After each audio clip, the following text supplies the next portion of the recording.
శ్రీమాత్రే నమ. జయ గురు దత్తాత్రేయ నమ. కన్యారాశి వారికి మే 10వ తారీఖు నుంచి 16 మధ్యలో జరగబోయే వార ఫలాలు పరిశీలించినప్పుడు మరి కన్యారాశి వారికి శుక్రగ్రహం చాలా అనుకూలంగా ఉండడం జరిగింది. ఈ వారం అంతా కూడా మే 14 వరకు భాగ్యస్థానంలో శుక్రగ్రహ సంచారం స్త్రీలకి అనుకూలత ఏర్పడుతుంది. అంటే స్త్రీలకి 9వ స్థానమే చాలా ఇంపార్టెంట్ అన్నమాట. వారి వివాహం 9వ స్థానం బట్టే మనకి డిసైడ్ అవుతుంది. పిల్లలు సంతానం కూడా 9వ స్థానం బట్టే డివైడ్ అవుతుంది. ఆఖరికి వాళ్ళ అదృష్టం సౌభాగ్యం కూడా 9 బట్టి ఉంటుంది. మరి ఈ కన్యారాశి వారికి 9వ స్థానంలో శుక్రగ్రహ సంచారం వల్ల ఇది స్త్రీలకి వారిలో ఉన్నటువంటి ఆత్మవిశ్వాసం పెంచుతుంది. మీరు ఏ రంగంలో ఉన్నప్పటికీ కూడా సినిమా రంగంలో ఉండొచ్చు, లేదంటే స్వయం ఉపాధిగా చేసుకోవచ్చు, చిన్న చిన్న చేతి వృత్తుల్లో అయినా ఉండవచ్చు. అటువంటి వారికి ఇది గొప్ప నేమ్ అండ్ ఫేమ్ రావడం జరుగుతుంటుంది. మీ యొక్క టాలెంట్కి తగిన గుర్తింపు రావడం జరుగుతుంటుంది. వాళ్ళకి స్త్రీలకి కొంతవరకు వివాహ ప్రయత్నాలు కొంతవరకు ఫలించే అవకాశం ఉంటుంది గట్టి ప్రయత్నం మీద. మరి 14వ తారీఖు తర్వాత శుక్రుడు 10వ స్థానంలో రాబోతున్నాడు. అంటే 10వ స్థానం అన్నది కర్మస్థానం, వృత్తి స్థానం కాబట్టి ఇది స్త్రీలకు కొన్ని కొత్త అవకాశాలు తీసుకురావడం జరుగుతుంటుంది. ప్రధానంగా గురువుతో కలియడం జరిగింది. ఇక్కడ కన్యారాశి వారికి శుక్రుడేమో ధనభాగ్యాధిపతి, అలాగే గురువేమో సప్తమాధిపతి. ఈ 2 గ్రహాలు కలగడం వల్ల వివాహపరంగా దూరమైనటువంటి భార్యాభర్తలు కానీ దూరమైన ప్రేమికులు కానీ తిరిగి కలుసుకోవడం జరుగుతూ ఉంటుంది. అంటే మీ మధ్య ఉన్నటువంటి అపోహలు ఏమైనా తొలగిపోయి చక్కగా మళ్ళీ రాజీ మార్గంలోకి రావడం జరుగుతూ ఉంటుంది. అలాగే వివాహ ప్రయత్నాలు చాలా వరకు ఫలించే అవకాశం ఉంది.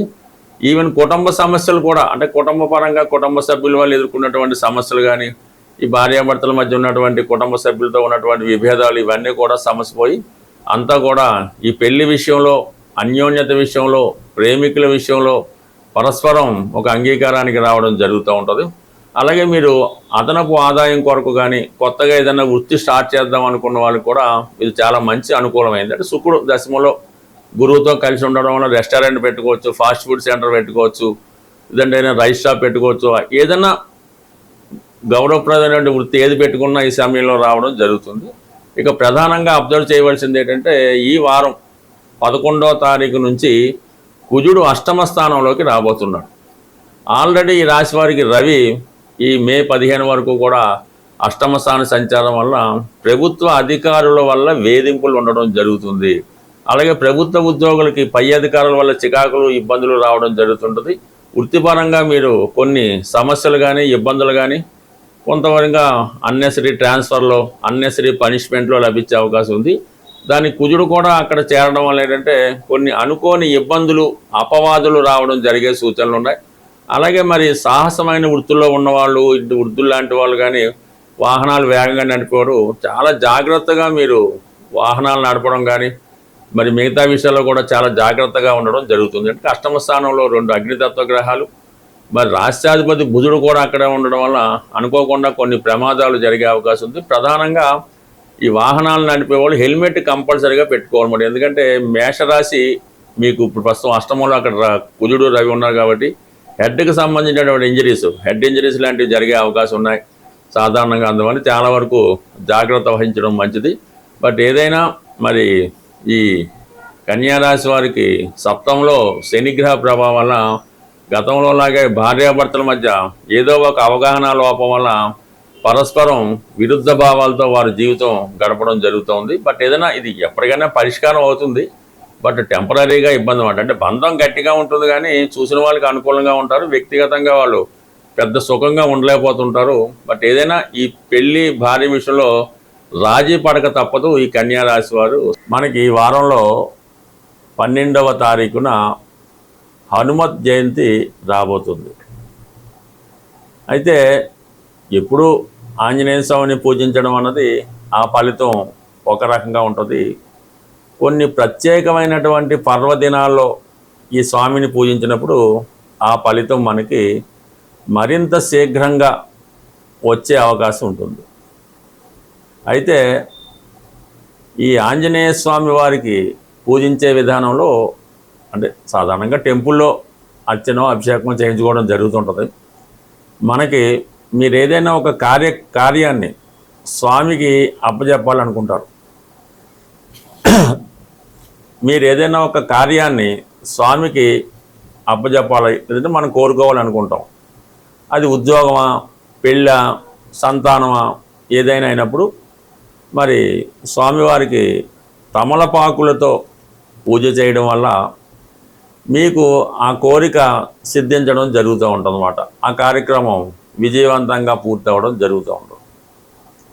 మీకు రుణ బాధలు ఎక్కువగా ఉన్నాయి, అన్నదమ్ములతో విభేదాలు, భార్యాభర్తల మధ్య సమస్యలు, ఇటువంటివి ఉన్నప్పుడు స్వామివారిని మంగళవారం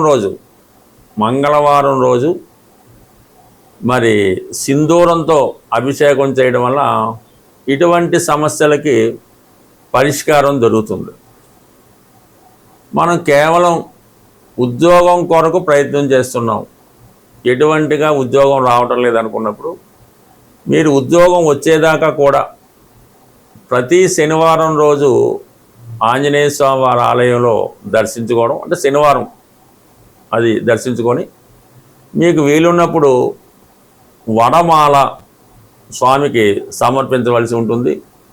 అలాగే ఒక 5 అరటిపళ్ళు బాగా ముగ్గినవి స్వామికి నైవేద్యంగా ఇవ్వడం వల్ల కంప్లీట్గా మీకు ఈ యొక్క ఉద్యోగ ప్రయత్నాలు నెరవేరుతాయి. అంటే కంటిన్యూడ్ చేయనివ్వడం, మీకు కొన్ని వారాలు చేయబోతులకే మీరు ఆ ఫలితం వచ్చేస్తుంది. దాని తర్వాత మీరు ఆ ఉద్యోగంలోకి వెళ్ళి స్వామిని మర్చిపోవడం జరుగుతూ ఉంటుంది. అలాగే ధనం సరిపోవడం లేదు, ఖర్చులు ఎక్కువైనాయి, ఆదాయం తక్కువైంది అన్నప్పుడు స్వామివారికి మరి గురువారం రోజు శనగలు, ఈ కొమ్ము శనగలు నానబెట్టి, ఉడకబెట్టకుండా నానబెట్టిన కొమ్ము శనగలు మరి స్వామికి నైవేద్యంగా పెట్టడం వల్ల, అక్కడ ఉన్నటువంటి భక్తులకు పంచిపెట్టడం వల్ల ఆర్థిక పరంగా మీకు ఉన్నటువంటి అన్ని సమస్యలకి పరిష్కారం దొరికే అవకాశం ఉంది.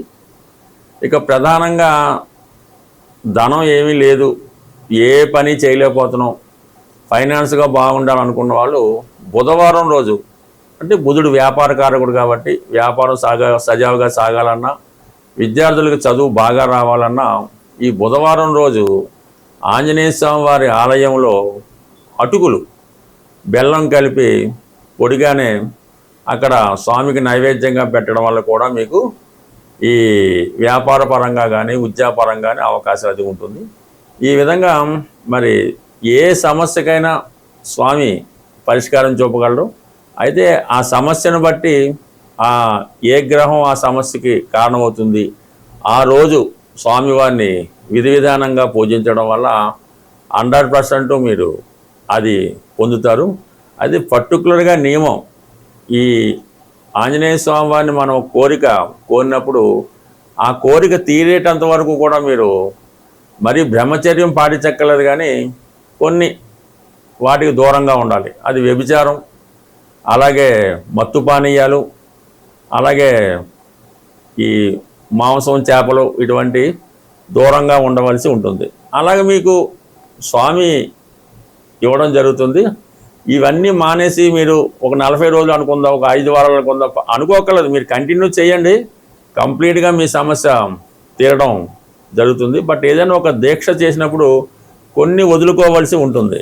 అన్నీ కావాలి, అన్నీ చేస్తాం, ఈ స్వామిని చూస్తాం, ఎన్ని పూజలు చేసాం, ఉపయోగం లేదంటే కుదరదు.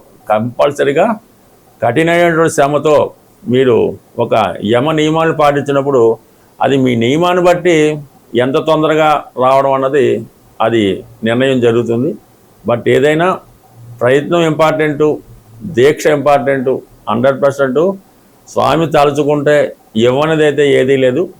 అయితే కొన్ని ప్రసిద్ధ దేవాలయాలు ప్రతి ప్రాంతంలో ఉండడం జరుగుతాయి. అలాగే హైదరాబాద్లో ఉన్నటువంటి కొన్ని ప్రముఖ దేవాలయాలు, వాటిని తెలుసుకొని సందర్శించడం వల్ల బ్రహ్మాండంగా మీ జీవితం లైఫ్ టర్న్ తీసుకునే అవకాశం ఉంటుంది. స్వస్తి.